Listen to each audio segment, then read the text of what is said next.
അധ്യായം 54. അൽ ഖമർ. അവതരണം മക്കയിൽ. സൂക്തങ്ങൾ 55. ഖമർ എന്നാൽ ചന്ദ്രൻ എന്നാണ് വിവക്ഷ. 1-ാം സൂക്തത്തിലാണ് ഈ പദമുള്ളത്. ഹിജ്റയ്ക്ക് ഏകദേശം 5 കൊല്ലം മുമ്പാണ് ഇത് അവതീർണമായത്.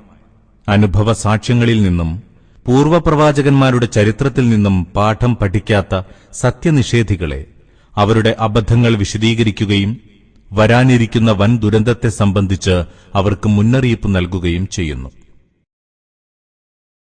ബിസ്മില്ലാഹിർ റഹ്മാനിർ റഹീം. അന്ത്യനാൾ ആസന്നമായി. ചന്ദ്രൻ പിളർന്നു. എന്നാൽ ഏത് ദൃഷ്ടാന്തം കണ്ടാലും അവരതിനെ അവഗണിക്കുന്നു. തുടർന്നു പോരുന്ന മായാജാലമെന്ന് പറയുകയും ചെയ്യുന്നു.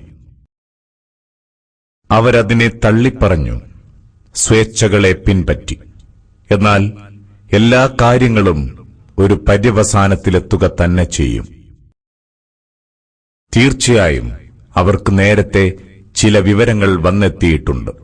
ദുർമാർഗത്തിൽ നിന്ന് തടഞ്ഞു നിർത്തുന്ന താക്കീതുകൾ അതിലുണ്ട്, തികവാർന്ന തത്വങ്ങളും. എന്നിട്ടും താക്കീതുകൾ അവർക്കുപകരിക്കുന്നില്ല. അതിനാൽ അവരെ വിട്ടകലുക. അതിഭീകരമായ ഒരു കാര്യത്തിലേക്ക് അവരെ വിളിക്കുന്ന ദിനം. പേടിച്ചരണ്ട കണ്ണുകളോടെ അവർ തങ്ങളുടെ ഖബറുകളിൽ നിന്ന് പുറത്തുവരും, പരന്നു പറക്കുന്ന വെട്ടുകിളികളെപ്പോലെ. വിളിയാളന്റെ അടുത്തേക്ക് അവർ പാഞ്ഞെത്തും. അന്ന് സത്യനിഷേധികൾ വിലപിക്കും, ഇതൊരു ദുർദിനം തന്നെ. ഇവർക്കു മുമ്പ് നൂഹിന്റെ ജനതയും ഇவ்விധം സത്യത്തെ നിഷേധിച്ചിട്ടുണ്ട്. അങ്ങനെ അവർ നമ്മുടെ ദാസനെ തള്ളിപ്പറഞ്ഞു, ഭ്രാന്തനെന്ന് വിളിച്ചു, വിരട്ടിയോടിക്കുകയും ചെയ്തു. അപ്പോഴദ്ദേഹം തന്റെ നാഥനെ വിളിച്ചു പ്രാർത്ഥിച്ചു, ഞാൻ തോറ്റിരിക്കുന്നു, അതിനാൽ നീ എന്നെ സഹായിക്കണമേ. അങ്ങനെ കോരിച്ചൊരിയുന്ന പേമാരിയാൽ നാം വാനകവാടങ്ങൾ തുറന്നു. ഭൂമിയെ പിളർത്തി അരുവികൾ പൊട്ടിയൊഴുക്കി.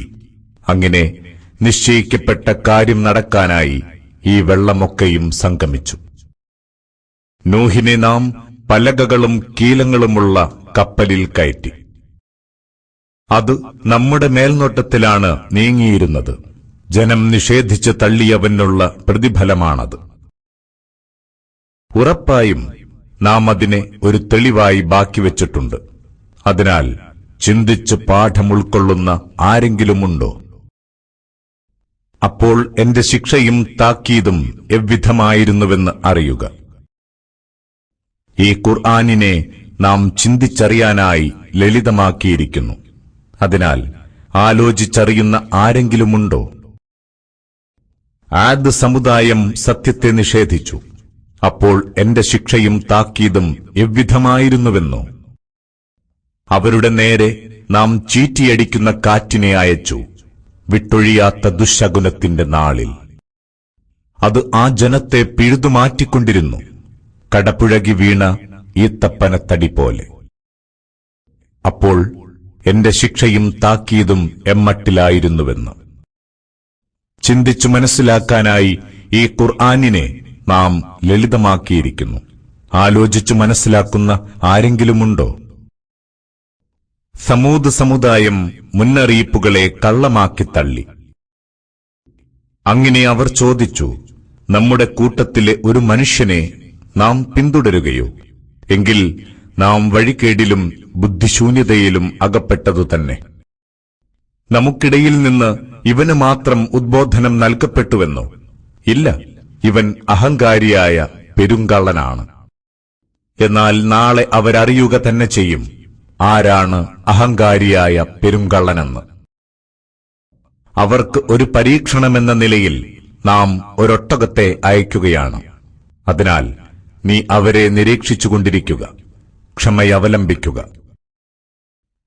അവരെ അറിയിക്കുക, കുടിവെള്ളം അവർക്കും ഒട്ടകത്തിനുമിടയിൽ പങ്കുവയ്ക്കപ്പെട്ടിരിക്കുന്നു. ഓരോരുത്തരും തങ്ങളുടെ ഊഴമനുസരിച്ചേ വെള്ളത്തിന് വരാവൂ. അവസാനം അവർ തങ്ങളുടെ കൂട്ടുകാരനെ വിളിച്ചു. അവൻ അക്കാര്യം ഏറ്റെടുത്തു. അങ്ങനെ അവൻ ഒട്ടകത്തെ കശാപ്പ് ചെയ്തു. അപ്പോൾ നമ്മുടെ ശിക്ഷയും താക്കീതും എவ்விധമായിരുന്നുവെന്നോ? നാം അവരുടെ മേൽ ഒരു ഘോരഗർജനമയച്ചു. അപ്പോഴവർ കാലിത്തൊഴുത്തിലെ കച്ചിത്തുരുമ്പുകൾ പോലെയായി. ചിന്തിച്ചറിയാനായി നാം ഈ ഖുർആനിനെ ലളിതമാക്കിയിരിക്കുന്നു. എന്നാൽ ചിന്തിച്ചു മനസ്സിലാക്കുന്നവരായി ആരെങ്കിലുമുണ്ടോ? ലൂത്തിന്റെ ജനത താക്കീതുകൾ തള്ളിക്കളഞ്ഞു. നാം അവരുടെ നേരെ ചരൽക്കാറ്റയച്ചു. ലൂത്തിന്റെ കുടുംബമേ അതിൽ നിന്നൊഴിവായുള്ളൂ. രാവിന്റെ ഒടുവുവേളയിൽ നാം അവരെ രക്ഷപ്പെടുത്തി. നമ്മിൽ നിന്നുള്ള അനുഗ്രഹമായിരുന്നു അത്. അவ்விധമാണ് നന്ദി കാണിക്കുന്നവർക്ക് നാം പ്രതിഫലമേകുന്നത്. നമ്മുടെ ശിക്ഷയെ സംബന്ധിച്ച് ലൂത്ത് അവർക്ക് മുന്നറിയിപ്പ് നൽകിയിട്ടുണ്ടായിരുന്നു. എന്നാൽ അവർ താക്കീതുകളെ സംശയിച്ച് തള്ളുകയായിരുന്നു. അവർ അദ്ദേഹത്തോട് തന്റെ അതിഥികളെ അവരുടെ ഇച്ഛാപൂരണത്തിന് വിട്ടുകൊടുക്കാൻ ആവശ്യപ്പെട്ടു. അപ്പോൾ നാം അവരുടെ കണ്ണുകളെ തുടച്ചു മായ്ച്ചു. എന്റെ ശിക്ഷയും താക്കീതും ആസ്വദിച്ചുകൊള്ളുക. അതിരാവിലെ തന്നെ സ്ഥായിയായ ശിക്ഷ അവരെ പിടികൂടിക്കഴിഞ്ഞിരുന്നു. എന്റെ ശിക്ഷയും താക്കീതുകളും നിങ്ങൾ അനുഭവിച്ചാസ്വദിച്ചുകൊള്ളുക. ചിന്തിച്ചറിയാനായി നാം ഈ ഖുർആനിനെ ലളിതമാക്കിയിരിക്കുന്നു. ആലോചിച്ചറിയുന്നവരായി ആരെങ്കിലുമുണ്ടോ? ഫിർഔന്റെ ആൾക്കാർക്കും താക്കീതുകൾ വന്നെത്തിയിരുന്നു. അവർ നമ്മുടെ ദൃഷ്ടാന്തങ്ങളെയൊക്കെ കള്ളമാക്കി തള്ളി. അപ്പോൾ നാം അവരെ പിടികൂടി. പ്രതാപിയും പ്രബലനുമായ ഒരുത്തന്റെ പിടികൂടൽ. നിങ്ങളുടെ ഈ നിഷേധികൾ അവരെക്കാൾ മെച്ചമാണോ? അതല്ലെങ്കിൽ വേദത്താളുകളിൽ നിങ്ങളുടെ പാപമുക്തിക്ക് വല്ല ഉപായങ്ങളുമുണ്ടോ? അതല്ല, തങ്ങൾ സംഘടിതരാണെന്നും സ്വയം രക്ഷപ്രാപിച്ചുകൊള്ളാമെന്നും അവരവകാശപ്പെടുന്നുവോ? എങ്കിൽ അടുത്തുതന്നെ ഈ സംഘം പരാജിതരാവും, പിന്തിരിഞ്ഞോടുകയും ചെയ്യും. എന്നാൽ ആ അന്ത്യനാളാണ് അവരുടെ കണക്ക് തീർപ്പിനുള്ള നിശ്ചിത സമയം. ആ അന്ത്യസമയം അത്യന്തം ഭീകരവും തിക്തവും തന്നെ. തീർച്ചയായും ഈ കുറ്റവാളികൾ വ്യക്തമായ വഴികേടിലാകുന്നു, തികഞ്ഞ ബുദ്ധിശൂന്യതയിലും. ഇവരെ മുഖം നിലത്തുകുത്തിയവരായി നരകത്തിലേക്ക് വലിച്ചിഴയ്ക്കുന്ന ദിനം, അന്ന് അവരോട് പറയും, നിങ്ങൾ നരകസ്പർശം ആസ്വദിച്ചുകൊള്ളുക. എല്ലാ വസ്തുക്കളെയും നാം സൃഷ്ടിച്ചത് കൃത്യതയോടെയാണ്.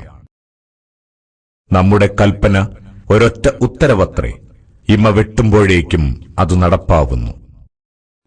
നിശ്ചയമായും നിങ്ങളെപ്പോലുള്ള പല കക്ഷികളെയും നാം നശിപ്പിച്ചിട്ടുണ്ട്. അതിനാൽ ആലോചിച്ചറിയുന്ന ആരെങ്കിലുമുണ്ടോ? അവർ ചെയ്തതൊക്കെയും രേഖകളിലുണ്ട്. നിസ്സാരവും ഗുരുതരവുമായ ഏതു കാര്യവും രേഖപ്പെടുത്തിയിട്ടുണ്ട്.